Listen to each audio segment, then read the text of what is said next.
Our India is politically divided. Politically nothing will come out. न वो बंद होगा वहाँ, क्योंकि उनके दुकान चलती है, उनकी दुकानें चलती हैं, उनको पैसा मिल रहा है. इवन पॉलिटिकल एजेंट जो कहते हैं united we are stand, divided we are fall.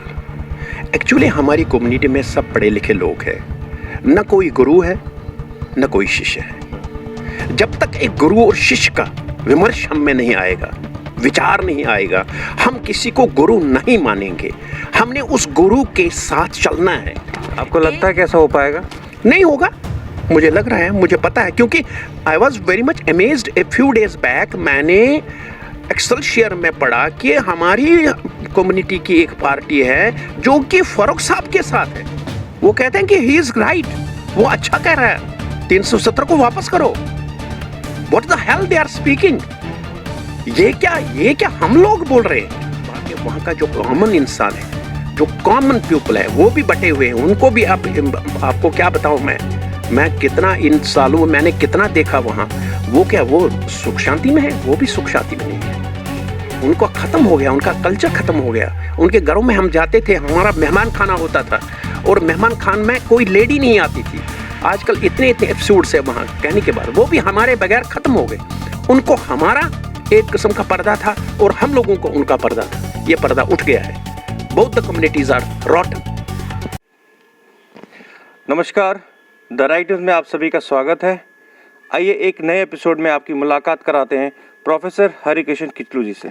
नमस्कार महाराज. नमस्कार महाराज. सबसे पहले किचलू साहब, आप हमें ये बताइए कि कश्मीर में आप कहाँ रहते थे? देखो बेटा, मैं कश्मीर में डिस्ट्रिक्ट अनंतनाग में एक कस्बा है, टाउन है, एक गांव है जिसका नाम है मटन. बेसिकली इसका नाम है मारतंड और मटन के नाम से मशहूर है. एक तीर्थ है, वहाँ का मैं रहने वाला हूँ. आपने जैसे तीर्थ की बात की, मारतंड, हाँ, उसके बारे में थोड़ा सा हमें बताइए. यस, मैं बताऊँगा. मारतंड जो है ये एक संस्कृत शब्द है जो कि त्वया मारतम अंडम. त्वया मीन्स आपने, मारतम मीन्स मारा है, अंडम मीन्स अंडे को. कश्यप ऋषि की जो 2 बीवियां थी, दिति जी और अदिति जी, तो अदिति जी के गर्भ में एक बच्चा पनप रहा था. लेकिन जब वो 8वें मास में आया तो उसके गर्भ में उस बच्चे की आग को, उसकी तपन को उसने बर्दाश्त नहीं कर सकी. वो तो शी वॉज वेरी मच इंस्क्योर्ड. उसने कहा कि मेरा बच्चा है, बहुत ही तपस्वी है, इसकी इतनी तपन है तो मैं इसको बर्दाश्त नहीं कर सकती हूँ. तो अपने पति के साथ विमर्श करके उस कश्यप ऋषि जी ने अपने तपोबल के जोर से उस बच्चे को एक अंडमार्ग के आकार पर निकाल के आकाश में फेंक दिया और उसके 2 हिस्से बन गए. और यही 2 हिस्से जो हमारे 2 कमल और बिमल जो बड़े चश्मे हैं, उनका आकार आ गया. बड़े का है बिमल और नीचे का है कमल. और उसके ऊपर फिर मारतंड यानी सूर्य भगवान. ये 13वां सूर्य का जन्म हुआ था, क्योंकि 12 सूर्य है, लेकिन ये 13वां सूर्य का जन्म माना जाता है जो कि दिति जी के गर्भ से पैदा हुआ. जी. आप हमें ये बताइए कि जब एक खुशनुमा माहौल कश्मीर में हुआ करता था, जब आप कॉलेज में होंगे, तो उस टाइम के बारे में कुछ हमें बताइए. देखो, मैं ये बताऊंगा, दोज वर द इमेमोरेबल डेज. हमें किसी किस्म की कोई भी शिकायत ही नहीं है उस अपने पास्ट के विषय में, कि कैसे हम कॉलेज जाते थे, कैसे हम अपने मुस्लिम फ्रेंड्स के साथ बैठते थे, उठते थे. हालांकि कभी कभार पॉलिटिकल मोटिव्स की वजह से कॉलेज में स्ट्राइक्स हुआ करती थी, लेकिन हमारे साथ या हमारे सरदार बच्चों के साथ किसी किस्म की कोई आपत्ति नहीं होते थे. और उसके बरकस वो लोग हमें आते थे. हम कॉलेज, मैंने एक डिस्ट्रिक्ट जो डिग्री कॉलेज अनंतनाग है, खन्नबल, वहाँ से मैंने ग्रेजुएशन की है. वो खन्नबल का कॉलेज वेतस्ता के किनारे पर स्थित है. तो वही बच्चे हमें, अनंतनाग के बच्चे जो खन्नबल के बच्चे होते थे, वही हमें पिछले गेट से वेतस्ता के बिल्कुल तट पर हम साइकिलों पर जाते थे. उस वक्त इतनी व्यवस्था नहीं थी, हमने गरीबी में अपनी पढ़ाई की है। तो साइकिलों पर हम आते थे, साइकिलों पर जाते थे, हमारे साइकिल वहाँ ही वो लाकर हम पिछले गेट से व्यतस्ता के किनारे किनारे अपने अनंतनाग और अनंतनाग से अपने मटन वापस चले जाते थे। जी जी, आप हमें ये बताइए कि जो 90s का दौर था उसमें कोई ऐसा एक्सपीरियंस जो आपको हमेशा मतलब याद आता है और बहुत दुखी होते हैं उस चीज़ को लेकर? बिल्कुल बिल्कुल, एग्जैक्टली। मेरा एक बुआ जी का लड़का था। एक्चुअली ये क्या खेल चल रही थी, कैसा चल रहा था, उस विषय में मैं नहीं जानना चाहता हूँ, लेकिन वो बुआ थी हमारी, बड़ी गरीब थी। तो बड़े यत्न के साथ उसको हमने पढ़ाया और टेलीकम्युनिकेशन का एक इदारा था वहाँ ऊपर, जहाँ मारतंड क्षेत्र का पुराना मंदिर है, ललता दित्या मुक्ता पेड़ का बनाया हुआ सूर्य मंदिर, जिसको पांडवलर बोलते हैं, उसी के समक्ष उन्होंने अपना एक ऑफिस बनाया था, बहुत बड़ी बिल्डिंग बनाई थी और उसको हमने वहाँ पर चौकीदार कम पियान के तौर पर उसकी नियुक्ति हुई थी बेचारे की। अब चूंकि शाम को लोग सैर करने ऊपर जाते थे, वापस आते थे, तो हमारे बरादरी में भी कुछ हमारे पंडित लोग थे, बड़े विद्वान थे, वो भी वहाँ जाते थे। तो हमारे अनंतनाग में जो उस वक्त JKLF बड़ी एक ज़ोरदार ये थी, इनकी एक टीम थी, तो उनको कुछ ऐसा शक पड़ गया, क्योंकि इनको चाहिए था कि कोई ना कोई किलिंग करनी, तो इन्होंने उस लड़के को वहाँ से उठाया और उसको यही बेचारे को ये लगा कि जो तुम्हारे पंडित लोग हैं वो आपकी इस टेलीकम्युनिकेशन डिपार्टमेंट में आते हैं और रात भर सेंट्रल गवर्नमेंट के साथ, केंद्रीय डिपार्टमेंट के साथ बातचीत करते रहते हैं।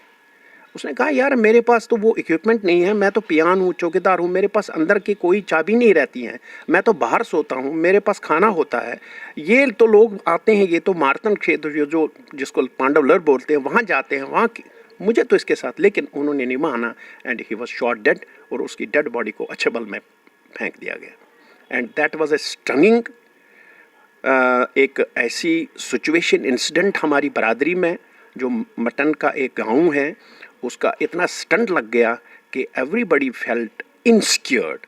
तो उस इंसिडेंट के बाद वहाँ से हमारी बरादरी का, हमारी कम्युनिटी का पलायन शुरू हो गया। जब आपका पलायन हुआ तो उस पलायन के दौरान आप अभी भी उस चीज़ को बुला नहीं पा रहे होंगे, लेकिन वो सिचुएशन आपकी कैसी रही जब आपको कश्मीर से निकलना पड़ा, उसके बारे में बताइए। वो तो मैं तो क्या बोलूँगा, दैट्स अनफॉरगेटेबल। वो तो जब भी हम उस सीन में जाते हैं, जब भी वो मौका, वो मोमेंट हमारे सामने आती है, तो हम रोने के बगैर तो हम कुछ कर नहीं सकते हैं, क्योंकि पता नहीं कितने सेंचुरीज से हम लोग वहाँ रहते थे। और इतना मैं बड़े गर्व के साथ कहूँगा कि अपना सब कुछ था, किसी चीज़ की कोई तंगी नहीं थी। हाँ, ऑलमोस्ट कभी कभी कैश मनी की तंगी रहती थी हम लोगों को, लेकिन हर एक everything was at what is food, खाना, चावल, आटा, सब्जियां, फल फूल, मेवे, हर एक चीज़। और यहाँ तक कि हमारे घर से जो हमारे आगे कुछ मुस्लिम बरादरी है, अभी भी उनके साथ आना जाना है, वो भी हम पर डिपेंडेंट होते थे। ये मैं नहीं कहूँगा कि डिपेंडेंट थे, बड़ी खुशी से वो आते थे, हमारे घर से चावल लेते थे, हमारे घर से आटा लेते थे, हमारे घर से स्पाइसेस लेते थे। मुझे ये भी याद है कि हल्दी उनकी ज़्यादा लगती थी, तो हल्दी तक वो स्पाइसेस हमारे घर से लेते। और इट वाज नॉट कि ये कुछ और हमें उनको कोई ऐसा एहसान करते थे। इतनी आपस में हमारी एक सूझबूझ थी, एक आपस में मिलाप था। तो उस मिलाप को उस वक्त थोड़ी सी जंग लग गई, जिसकी वजह से हमें वहाँ से निकलना पड़ा। जो निकलने का मंजर है वो थोड़ा बताइए। निकलने का मंजर क्या बताऊँ मैं आपको, 2:30 बजे रात के, क्योंकि फिर मेरे जो अपने कुछ कलीग्स थे, I was working in education department at that moment, मैं स्कूल एजुकेशन डिपार्टमेंट के साथ उस वक्त वाबस्ता था। तो मेरे कुछ अपने ही कलीग आए, उन्होंने कहा कि जो सर अब आप एक बात करो, आप 1 महीने के लिए सिर्फ सामान ले लो, बिकॉज भगवान की दया से हमारे बहुत बड़े 2 मकान थे वहाँ। तो उन्होंने ही दे हेल्प्ड मी, दे कलेक्ट के 1 महीने के लिए थोड़ा सामान ले लो, क्योंकि 1 महीने के अंदर इट वॉज देयर डिसीजन कि 1 महीने के जुल साहब डोंट बी सो इनसिक्योर्ड, 1 महीने के अंदर अंदर सब कुछ ठीक हो जाएगा और आपको वापस आना पड़ेगा। और मैंने सिर्फ 1 महीने के लिए थोड़ा सा सामान अपने घर से निकलकर 2:30 बजे रात के वहाँ पर एफसीआई के जो ट्रक्स आया करते थे, क्योंकि हमारे गांव में एफसीआई का एक बहुत बड़ा गोडाउन है, तो यहाँ से चावल वहाँ जाता था, वो गोडाउन वहाँ होता था। तो उन्हीं के साथ एक ट्रक वाले के साथ उन्होंने बात की और मुझे 2:30 बजे रात को उसमें बैठाकर मेरी फैमिली के साथ मैं अपने जम्मू आ गया। जब आप जम्मू आए तो उसके बाद आप कैंप्स में रहे या कैसे आपने सरवाइव किया? नहीं, because my father was suffering from asthma, उसको अस्थमा की प्रॉब्लम थी। तो हमने एक 4-5 मरले का प्लाट पहले से ही लिया था 84 में, और हमने 1-2 कमरे बनाए because we used to shift him to the Jammu during winter में हमें उसको यहाँ पर लाना पड़ता था। तो उसके लिए ये भगवान ने पता नहीं क्या किया था, हमें पहले से कुछ मंजर दिखाया था। तो उसी पिताजी की मेहरबानी है, उसको हम नवंबर में यहाँ शिफ्ट करते थे। 20-25 नवंबर को हम उसको अलॉन्ग विद मेड, एक सर्वेंट रहा करता था हमारे साथ, उसके साथ उसको हम यहाँ पर यहाँ शिफ्ट करते थे। तो तालाब तुलू में हमने 2 कमरे बनाए थे, एक लैट्रिन वगैरह छोटा सा एक टेम्परी एक टेनेमेंट, तो उसमें उस पिताजी को हम यहाँ पर शिफ्ट करते थे। तो उसी की मुझे पता नहीं क्या है, ये क्या हुआ कि उसी 2 कमरे में हम उस वक्त आए, हम कोई काम पर नहीं आए, मैं ये बहुत झूठ बोलूँगा। तो उसी 2 कमरे फिर पिताजी ने बोला कि नहीं, अब 2 rooms are not sufficient for you. फिर हमने साथ में ही एक मकान था, वो किराया ले लिया फॉर 6 मंथ्स। तो we started renovation of our house at Talab Tillo, और एक स्टोरी बनाकर हम उसी मकान में रहने लगे। जैसा कि आपको पता है कि अभी सरकार भी बहुत ज़्यादा बातें हो रही हैं कि वापस जाने की बातें हो रही हैं कि बहुत जल्द वहाँ पे वापस जाना पड़ेगा। तो अगर आपको भी वापस जाना पड़ा तो क्या आप अपनी कंडीशंस आपकी क्या होंगी जाने की, या सरकार आपको आपके जहाँ रिहायशी जहाँ आप मटन की बात कर रहे हैं वहाँ भेजे, या किसी एक होमलैंड की बात करें, एक होमलैंड दें? आप क्या चाहते हैं? देखो, मैं ये तो मेरी निजी राय है, this is my personal opinion. पेशे से मैं टीचर रहा हूँ, तो मैंने पूरी ज़िंदगी अपनी उसी इलाके में 10+2 स्कूल्स में, हाई स्कूल्स में गुजारी है। I have taught so many students, जो कि इस वक्त कुछ लोग तो अच्छे अच्छे पोस्टों पर हैं, डॉक्टर हैं, इंजीनियर हैं, और कुछ तो छोटे मोटे पोस्टों में जैसे डीसी ऑफिस में, क्लर्कल विंग पर सब कुछ लगे हुए हैं। एंड जो उस वक्त उनके साथ एक अटैचमेंट थी, मेरा एक पर्सनल व्यू है, कशर पे मिसाल वन बह हेका वन दपान युस युथ ववे सुच तुथु लोनान, दपा वाव बाव वाव लोन बाय लोन।